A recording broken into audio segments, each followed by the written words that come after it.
All right, so we're going to be talking about the stages of sleep now. So, when we talk about sleep and how sleep works, we don't fully understand why, but we have a fairly good understanding of what our brains do electrically while we sleep. And we do that through the measurement of the brain's electrical activity with an instrument called an EEG or an electroencephalogram. So, an electroencephalogram is basically like electrode stickers that they put on someone's head to measure that brain's electrical activity. We also use EEGs in evaluating people for seizure disorders. We use them in electroconvulsive therapy, which can be for a number of different mental health conditions, where we measure the seizure activity and then what we call the postictal period, the period of lower electrical activity in the brain. So it's kind of similar to like an electrocardiogram or an EKG, which measures the electrophysiology of the heart. And when we measure the activities of our brain during sleep, we can actually, scientists have really delineated different stages of the sleep process. So as someone goes from wakefulness to sleep and deep sleep and then rapid eye movement or REM sleep, there are these various phases that individuals will go through. So it starts out with looking at stage 1 and 2, which is a state of greater rest, if you will, and not rest, greater wakefulness. And then 3 and 4 is a deeper stage of sleep. And these are also referred to as non-REM sleep. So NREM sleep is also what we will refer to it, where when we see 1 and 2, we'll see more of like our higher amplitude, lower frequency, and it starts to get lower and lower as we go, with stage 3 being defined by predominance of our large and slow amplitude electric activity. So really kind of interesting. We'll talk about it in a bit more detail here, where when we're looking at the different electrophysiological waves, if you will, that we see when an EEG is placed during sleep. So the different types of waves that are involved, we have beta waves. So beta waves are up at the kind of the top that really are part of an alert wakefulness. It's a state of arousal where we'll see low amplitude, irregular waves, kind of like background static more than anything else. Then as you start to progress into sleep and you experience a state of beginning restfulness and relaxation, then we'll start to see that activity sort of slow down a little bit. And as it progresses, what we'll actually see are pieces of kind of unique electrical activities called K-complex and sleep spindles. So the K-complex, which is right here, is this single upward deflection with a downward deflection. So it's a very unique and notable piece of the EEG. And we'll also see these things called sleep spindles, which is a sort of an active burst of electrical activity. And you see that over right there is our sleep spindle. So the reason why this happens during stage 2 sleep is not fully understood. There are theories that it actually is a way to help reduce arousability, someone's ability to wake up. So it's kind of these little bursts of activity to help reduce that. And of course, during some of these early phases of sleep, we may experience things like the like muscle twitches, the hypnic jerks, and people are much more easily aroused. We're in our delta sleep and our stage 3 sleep, those low, slow waveforms.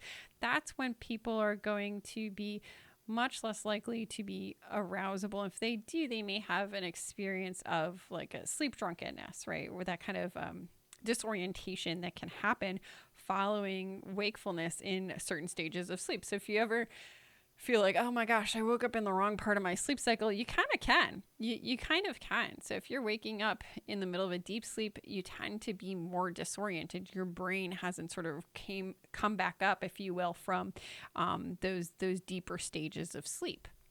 So to kind of discuss the cycle itself, what we actually will see in sleep cycles is individuals will have cycles that go through about 70 to 120 minutes per cycle. And again, it varies quite a bit from person to person, even from night to night, or based on substances an individual might use, conditions, etc.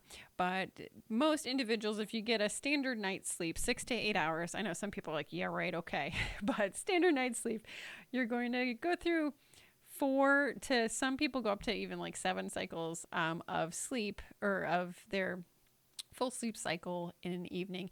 And it's not the exact same cycle every time. It's actually going to change over time too. But what we'll see is stage 1 through 4, so our non-REM sleep, and then people will progressively go into REM faster and spend more time in REM sleep. So stage 1 is our lightest stage of sleep. It will have some drowsiness, slow-eyed movement, but it can be easily disruptive. People might experience some of those jerks that I had mentioned, the hypnic jerks, which is like if you've ever kind of like jerked while you're falling asleep, that's normal. That's called a hypnic jerk. And they can start feeling like they're almost like falling or drifting off. People may also have some of those hallucinations or sleep paralysis kind of in this sort of space, right? Stage 2 is really when you start to shift into those deeper stages of sleep, where we see the K complexes and the sleep spindles as your brain is trying to keep you from waking up. Okay. So this lasts 20-ish minutes. We start to see the blood pressure decrease. We start to see stuff slow down. But it's really in stage 3 and 4 that we're going to see significant decrease in metabolic activity, decreases in the brain waves, as you are hitting into really deep types of sleep there. Awakenings and arousals there are much more difficult to achieve. So something has to be very alerting, very startling for most people to wake up there, right? So we're going to see those brain waves go down. Now, with REM sleep, what we'll actually see kind of unique there is, and I mentioned this before, the brain activity actually increases. So we'll see an increase in, even if on functional MRIs, we'll see increases in the blood flow and the activity of our cerebrum. We will see decrease or very low muscle tone, so you're kind of floppy, right? Your muscles aren't really doing much. But then we'll see bursts of eye movement with your eyes closed. And this is, again, where a lot of people report most of their dreaming occurs. We'll also see changes, like some people might experience changes in their heart rate, in their respiratory rate, so they might breathe faster during those times. And as you go through your sleep cycles, the amount of time that you spend in REM typically will increase with each subsequent cycle.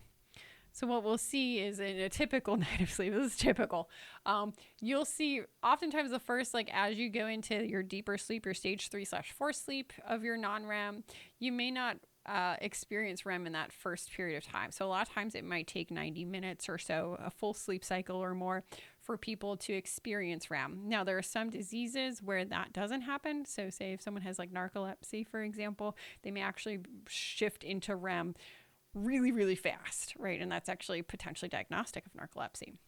But as you can see, the cycles of sleep will repeat over time, and individuals will have typically progressively longer and essentially shorter apart periods of rapid eye movement sleep with that loss of muscle tone. And then as the evening progresses into morning, then you're going to start moving into lighter periods of sleep, alternating with REM or REM sleep before you wake up. And that's typically how people sleep. Typically. So to kind of summarize what REM is, right, it's a stage of sleep that's characterized by our rapid eye movements, but loss of core muscle tone. And we see kind of more of that activity in the brain, so more of a stage 1 in our EEG. Now, when we actually look at people's sleep and how we interpret how they sleep, this is an example here. So I have idiopathic hypersomnia. I have a diagnosis of that based on exclusion. It's a diagnosis of, we don't know. We don't know what's wrong with you. You're just really sleepy. But if someone is experiencing, say, excessive daytime sleepiness, one of the things that they will do is test them for the most common denominator, which is obstructive sleep apnea. So a lot of people may have physical obstructions. They may actually have other types of apneas too. So central apneas where their brain forgets to breathe. So you may even do a take-home test first. So when I was getting diagnosed with this, I did take-home tests. They test you for like 3 nights to see if your oxygenation goes down, if you stop breathing, those types of things. So they'll record all of that as well. But they'll also record your different stages of sleep. So if you went into non-REM 1, 2, and 3, again, it's a 3/4 depending on where you look. Then how long you spent in those types and how long you spend in REM sleep or rapid eye movement sleep. They'll also look at leg movements. So another common sleep disorder is restless leg syndrome. So people may have a restlessness that keeps them up because their legs are uncomfortable, essentially. And there could be a lot of reasons for that we'll talk about later. So what you can kind of see here, I know that you might need to zoom in a little bit. It's kind of hard for me to figure out how to zoom in with this, unfortunately. But if you look, the respiratory disturbances are listed here, right? So this was not even close to enough for it to be concerning. So we don't really have any significant respiratory disturbances. And they'll look at episodes of apnea. So there's 5 episodes of central apneas, which is 0.7 per hour. That's not clinically significant. And then they'll look at your total amounts of leg movements per hour. And again, it has to meet a certain threshold for it to be diagnostic. Interesting things here too. They woke me up super early, 5:50 in the morning, guys. Ugh. I'm not a morning person. Well, I have idiopathic hypersomnia, so I'm not a awake person, but particularly not a morning person. People with idiopathic hypersomnia tend to have a harder time with that sleep drunkenness experience too. So that's certainly something. It takes a while, a lot of times, for people with idiopathic hypersomnia to sort of perk up throughout the day. So what they'll do is they'll test for obstructive sleep apnea. And as you can see, my sleep efficiency was really good, 91%. And onset 18 minutes, I fell asleep pretty darn fast, especially considering all of the hookups. I'll share with the class probably pictures if they want to see. I didn't want to put it all over the internet though. My REM sleep latency was pretty normal, so 93 minutes. Again, usually you go through a full cycle and then you go into REM, so that's not indicative of narcolepsy necessarily. But what's interesting too, though, spent 4 minutes in deep sleep, stage 3 sleep. 0.9%. It should be about 20%. So that's fairly unusual, and not taking medications that would suppress that or change that. But did spend a fair amount of time in REM sleep, which is good. And then if you don't have restless leg or obstructive sleep apnea, they'll then oftentimes do what's called a multiple sleep latency test, or an MSLT. So the multiple sleep latency test will essentially, you have to stop taking all your medications, by the way, beforehand too. So this is a person on Provigil to make sure that I can function. Stopping it for multiple weeks was really unpleasant, and I was exhausted.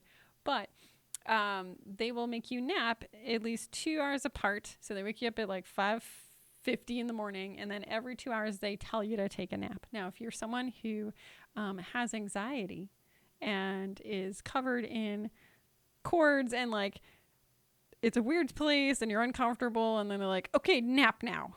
We're gonna turn lights on. You have 15 minutes. Go. It is not a fun experience, guys. Let me tell you, it's not fun, not cool, not enjoyable. It's torture, but I got through it, and I had to take some medicine. Definitely, this is my setup. Sorry. Definitely had to take some medicine for anxiety, which I did after failing the first 2 nap studies, but I took it like right before the 3rd. So the last 2, though, I was not panicking. And as you can see, I fell asleep in 3 and 5 minutes. So technically, based on averages, this actually, if you just went off black and white, this would not be a diagnosis of idiopathic hypersomnia, but taking context of the situation of like, that was just not an easy thing. The calm naps, if you will, are quite short. So less than 8 minutes, quite short. And the test retest value of these are difficult. So some people will bounce between certain diagnoses just depending on the day and how they're feeling. They may not qualify for narcolepsy one time. They might qualify for idiopathic hypersomnia another time, and they may switch over time. So it's certainly not an exact science, but based on the naps, based on the sleepiness, based on not being able to find anything else going on. Fortunately, mine's mild enough that medications are really helpful, as well as I take naps. I take naps. I have a disability. Hey, what are you going to do? Right. But this is very interesting. They also look in the naps for narcolepsy to see if you fall into REM sleep during naps, because they're such short periods of time. People who slip into REM that quickly, that would be concerning for potential narcolepsy. Now, what about normal sleep? So when we think about the sleep cycle, the stages of sleep, and how long individuals should sleep, you have to think about where they are in their lifespan as well. So individuals who are infants tend to spend up to 20 hours per day sleeping.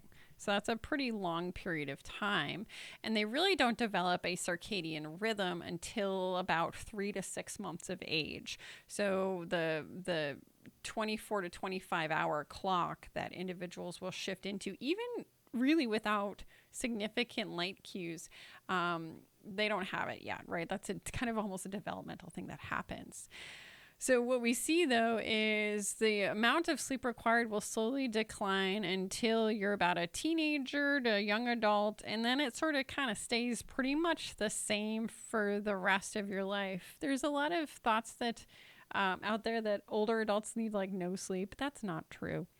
That's not true. 7 hours is pretty much where most people sit. Some people do fine with 5 or 6 hours. Some people need a lot more. I tend to need more. I usually only get 7 and then a nap. But some people will need a little bit more. Some people will need a little bit less. But in essence, really once you reach midlife, your efficiency and your time does decline, but the amount total that you need doesn't tend to fall below that kind of critical mass, if you will. However, when we see older adults, they do tend to have more fragments in their sleep. They tend to wake up more. They have kind of a more wonky sleep stage cycle as individuals start to become older adults. But really, when we look at sleep, this is the general sleep duration recommendations. Are you meeting your sleep duration recommendations? I know a lot of us aren't. It's hard. But this is linked to so many health and mental health, physical health connections to try to get the amount of sleep that you need, if at all possible, which leads us into sleep disorders, because a lot of people have sleep disorders. And we're going to talk about that in the next video. Thanks, guys.